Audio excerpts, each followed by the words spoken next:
est pour moi, que peut me faire un homme? Si Jésus est pour moi, que peut me faire un homme? Amen, amen. Si Jésus est pour moi, que peut me faire un homme? Si Jésus est pour moi, que peut me faire un homme? Amen, amen. Plus puissant que la fétiche, Jésus-Christ de Nazareth, plus puissant que Corona, Jésus roi des rois. Plus puissant que la démon, Jésus-Christ de Nazareth, plus puissant que la fétiche, Jésus roi des rois. Alléluia. Voilà, c'était des chants qu'on présentait au Seigneur. Et nous allons passer la parole de Dieu ce matin. Et le thème que nous vous proposons est formulé ainsi: si Dieu est pour moi, qui sera contre moi? Ou si Dieu est pour nous, qui sera contre nous? Tiré du 56e numéro des Psaumes, du verset 1 à 7, et nous lisons: au chef des chantres, sur colombe des térébintes lointains, hymne de David, lorsque les Philistins le saisirent à Gath. Aie pitié de moi, ô Dieu, car des hommes me harcèlent. Tous les jours, ils me font la guerre. Ils me tourmentent tous les jours. Mes adversaires me harcèlent. Ils sont nombreux. Ils me font la guerre comme des hautains. Quand je suis dans la crainte, en toi je me confie. Je me confierai en Dieu, en sa parole. Je me confie en Dieu. Je ne crains rien. Que peuvent me faire des hommes? Sans cesse, ils portent atteinte à mes droits. Ils n'ont à mon égard que de mauvaises pensées. Ils complotent, ils épient, ils observent mes traces, parce qu'ils en veulent à ma vie. C'est par l'iniquité qu'ils espèrent échapper. Dans ta colère, ô Dieu, précipite les peuples.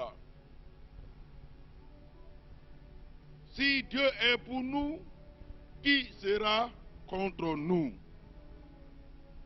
Ce 56e numéro des Psaumes nous rappelle dans ces épreuves que David eut la malheureuse idée de chercher dans la vie de Gad sa sûreté, sa confiance. Cela nous arrive souvent quand nous traversons des moments difficiles,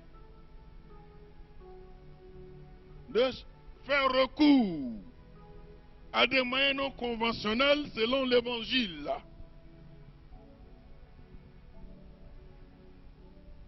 Ici, le jeune David était harcelé par son patron, le roi Saül. Et sur toute l'étendue du territoire d'Israël, il n'avait pas de cachette pour lui. Certainement, ce jeune était épié. Des hommes et des femmes devaient être mis à ses trousses afin de l'espionner, de le harceler et de l'assassiner. Alors, la solution qu'il avait trouvée était la fuite. La fuite sur un terrain neutre, où il pouvait être en sécurité. Et malheureusement, il s'est conduit sur le territoire de ses anciens ennemis, les Philistins. Et peut-être, c'était le stress, c'était la peur psychologique qui l'a poussé sur ce terrain d'adversité. Vous ne savez pas où mettre la tête. Mais nous découvrons heureusement que dans ce numéro des psaumes, ce David s'est retrouvé et a pu compter sur Dieu pour sa délivrance. Dans le moment difficile, l'enfant de Dieu trouve dans ce numéro 3 moyens de solution.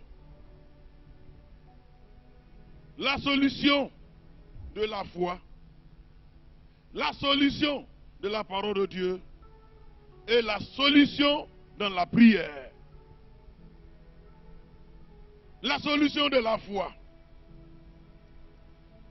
La foi, l'auteur de l'Épître aux Hébreux nous dit que c'est une ferme assurance et une démonstration de ça qu'on ne voit pas.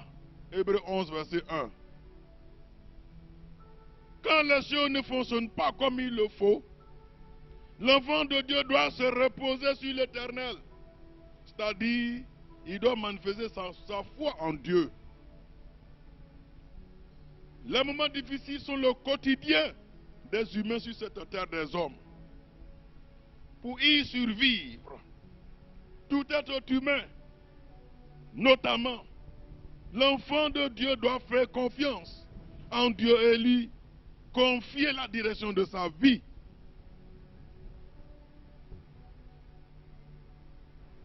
C'était le cas même du patriarche Abraham. Genèse 15, verset 6.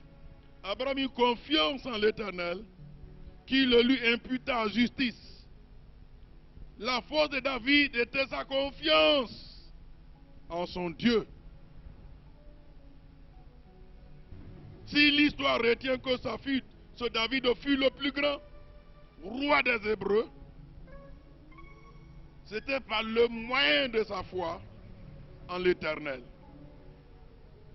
Nous pouvons dire aujourd'hui qu'il s'est fait un nom parmi les grands. Il s'est fait un royaume parmi les grands. Et pourtant, lui, qui était le dernier, lui, qui était parmi les grands de ses parents, et nous voyons lors de son onction.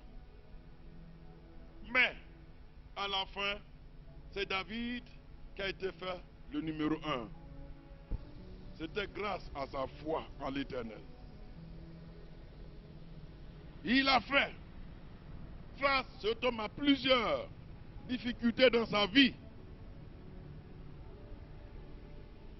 Son patron, qui l'a servi de tout cœur hier, Saül, s'est levé contre lui et a voulu le tuer. Et c'est ça qu'elle va le pousser jusqu'à aller s'exiler sur un territoire d'ennemis. Son fils Absalom l'a chassé de Jérusalem. Mais comme il était un homme de foi, il a pu trouver les ressources nécessaires pour toujours tenir bon.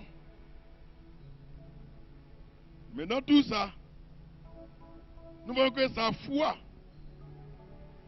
et sa vie, sa position vis-à-vis de Dieu, n'ont pas été touchées parce qu'il était un homme de foi.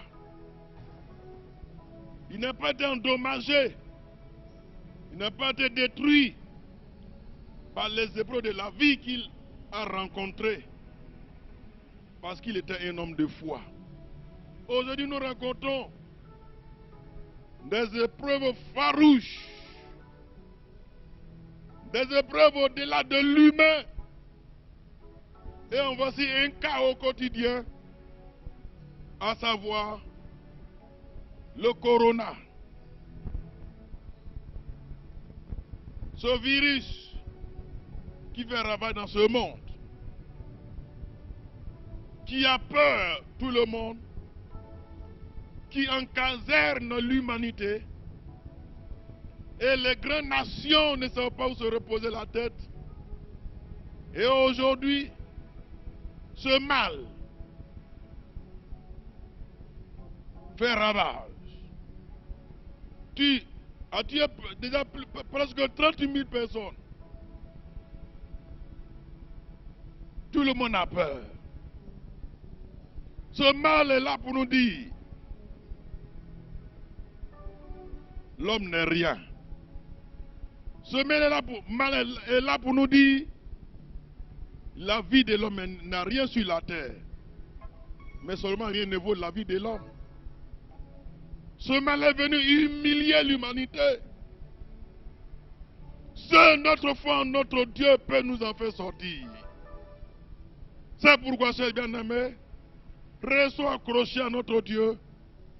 Notre Dieu, le Dieu vivant.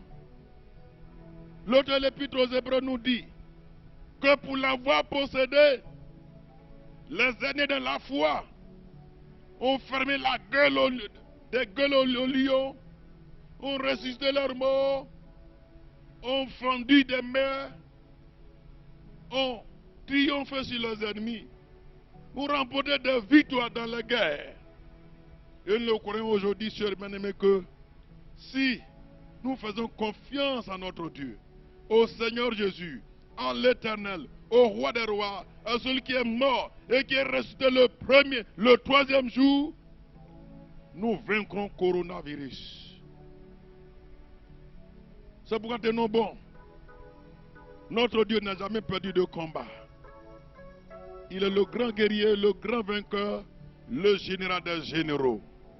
Avec lui, nous vaincrons. Amen. Le deuxième moyen que ce numéro nous propose, c'est la parole de Dieu. La parole de Dieu. La foi, s'il est une arme défensive, la parole de Dieu est une arme offensive. La parole de Dieu est une arme offensive. Et nous voici en guerre. Guerre contre une bête. Guerre contre un virus. Avec la parole de Dieu, nous pourrons le vaincre. Il est utile, voire même salutaire, de puiser